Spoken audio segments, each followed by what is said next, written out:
Good morning and welcome to the ETSI Virtual Event on boosting the impact of research and innovation through standardization. I'm Guy Daniels, and joining me now from Germany is Anita Dohler, CEO of NGMN. Anita has more than 30 years of experience in various telecommunication fields, including 16 years with Vodafone Group and most recently at Accenture. Welcome, Anita. Thank you very much for joining us. Why don't you talk us through NGMN's vision and plans to support full 5G realization and its approach to 6G? Thank you, Guy. So let us first look, please, on what is already achieved in the area of 5G and what additional work is needed. So the first and second phases of the 5G standardization and 3GPP are completed, and we see the first deployments on 5G across the globe, which are mainly focused on enhanced mobile broadband. But in addition, 5G can deliver additional use cases in the area of massive machine type communication and also in the area of ultra-reliable and low-latency communications. So to really unlock features like virtualization, cloudification, autonomic management, edge computing, network slicing, for achieving a flexible and scalable architecture and deliver solutions for a wide range of vertical segments, we still need to focus on a couple of things, which I will come to in the next minutes. So as NGMN, we are now focusing on emerging technologies and enablers that will fully help to deliver the 5G vision, including, of course, vertical use cases, but not only. So what additional work is required to realize 5G's full potentials, and which areas we still need to address? So one area is, of course, to realize the full benefits of virtualization, cloud, and of edge computing. We think that the adaptation of global standards enabling open interfaces and application programmable interfaces is really important here. The other area we work on is to achieve a common operator platform architecture to enable, for instance, the use of edge computing on a global scale.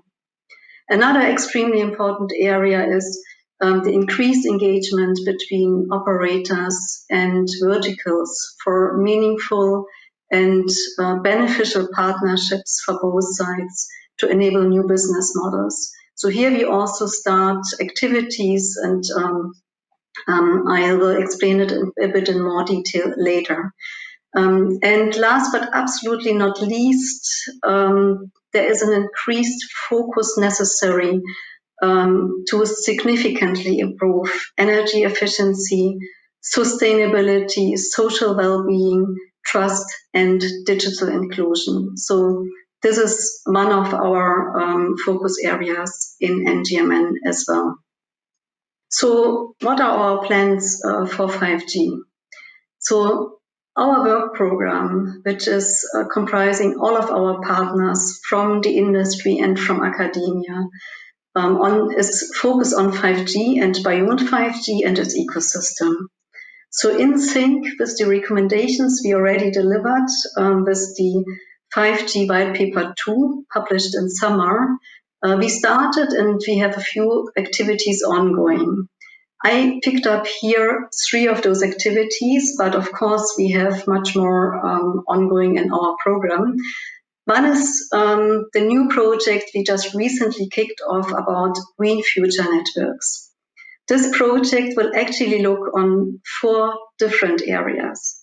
One area is the end-to-end footprint, and not only looking on the delivery of services and the network operation, but also really taking an end-to-end approach from the production of infrastructure and services to their disposal. The other area is the eco-design of products. The third area here is to have a deeper look into energy efficiency and means to save energy. For instance, the application of artificial intelligence for a dynamic network dimensioning, online network dimensioning. And the last point here for this project is onboard metering to really enable the control of energy consumption in a network. Another very important project is the project for Future Networks Cloud Native Platform. This project is targeting a high-level architecture for an open telco platform based on cloud-native infrastructure, embracing open interfaces, but also open source, adopting open source, and enabling, of course, also the use of edge computing. So to just highlight one part of the project. And again, last but not least, our activity in the engagement with verticals is actually focused on having the dialogue with the verticals and tackling potential gaps, solutioning of potential gaps, and achieving mutually beneficial business models and solutions. So for this, we will also reach out to our partners like 5G ACIA, but also 5G AA and alike. So here there is an overview of the general program we are running right now. Of course, most of the projects are focused on unlocking the full potential of 5G, and 3 of them I just explained a bit in more detail. So then another question is, how does the geopolitical situation impact the standardization? So here, I think the response from a standardization and pre-standardization point of view is pretty clear. So telecom standards are developed with the participation of all players, no matter where they come from. So 3GPP reflects that global partnership in a very efficient way. The 3GPP partner come from different regions, representing the regional or also national standard organizations from Asia, Europe, and the United States.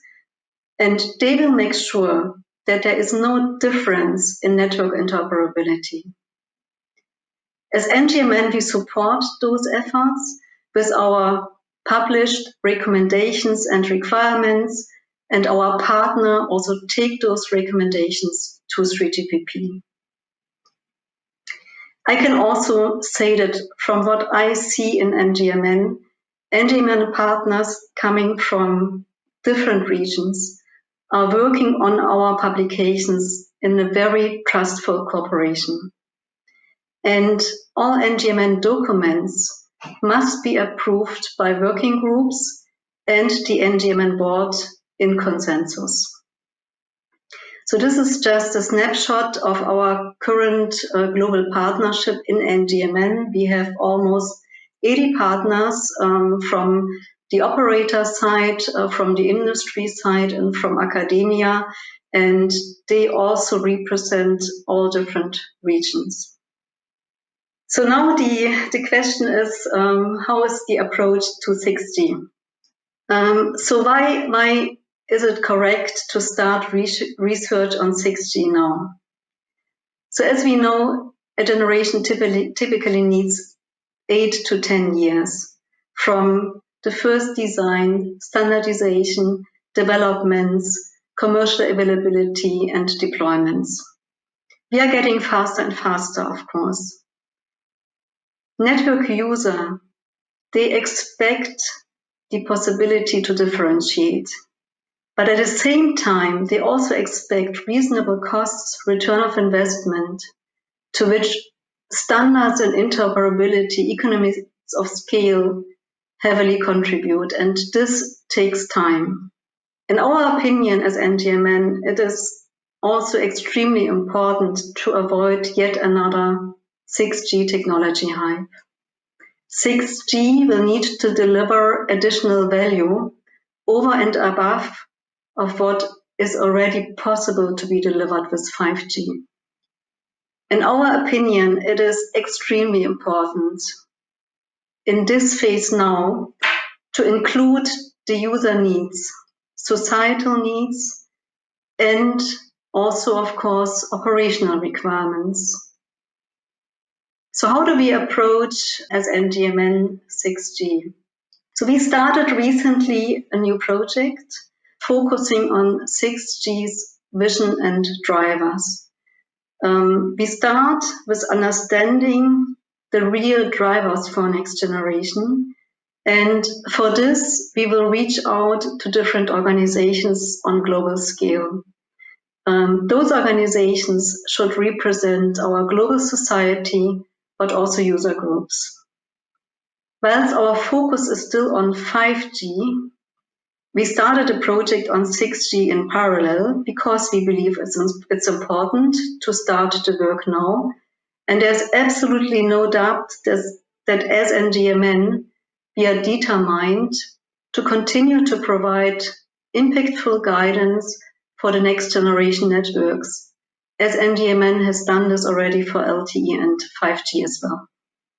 So another question is if we believe that 6G will actually be a revolution or if it will be an evolutionary path from 5G. So standardization for 6G is expected to start around 25, 26.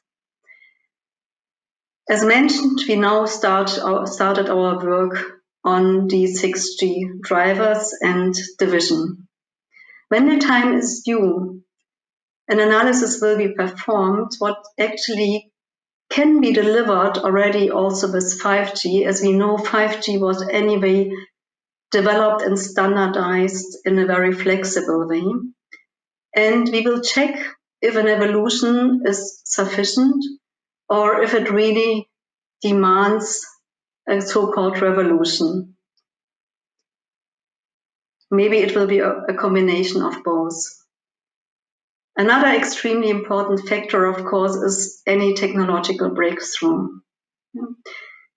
Maybe there are things we don't know even today. What we can say today is that for sure, artificial intelligence, deep machine learning, quantum computing, those type of technologies will play a role.